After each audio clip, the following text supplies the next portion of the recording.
Dag sê. In vandag se broodbrokkie gesels ons oor wanneer jy voel jy wil tou opgooi.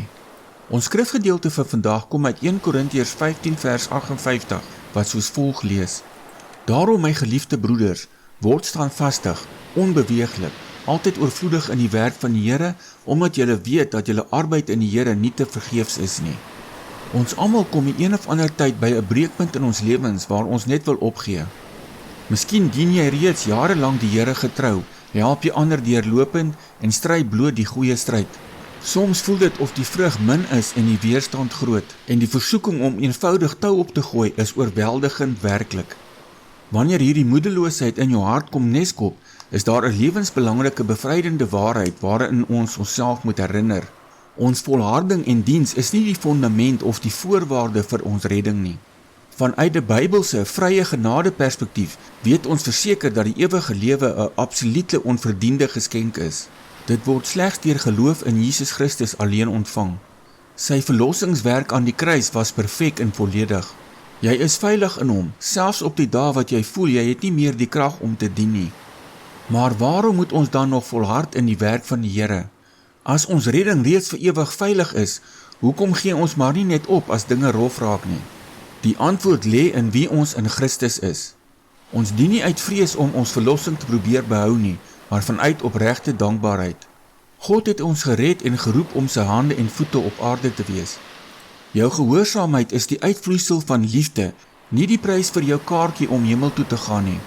Die Here het jou gekies om die spesifieke taak wat hy aan jou toevertrou het, in hierdie wêreld uit te voer. Wanneer jy uitgeput is, moenie in eie krag probeer aanploeter nie. Maak in geloof staat op sy goddelike genade. Laat rus jou vermoeide siel in die absolute sekerheid van die kruis. Dit is daar waar alles begin.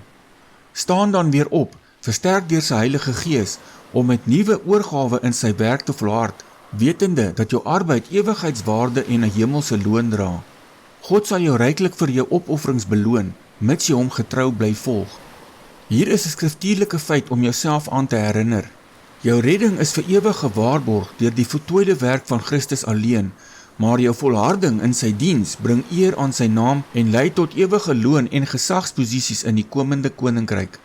Ons moet daarteen waak om nie tou op te gooi en sodoende ons genadeloon te verbeur nie. Kom ons bid saam.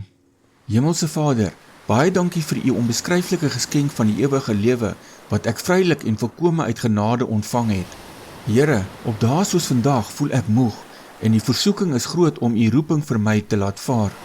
Maak my verstand oop sodat ek sal besef dat u ons 100 maal sal beloon vir elke opoffering wat ons nou maak. Gee my asseblief nuwe krag om nie die weg van getroue disippelskap te verlaat en soos Esau my genadeloon vir 'n pot lensiesop prys te gee nie. Mag my diens altyd 'n weerspieëling wees van my opregte dankbaarheid vir u oorvloedige liefde. Ons vra dit in die wonderlike naam van die Here Jesus Christus. Amen.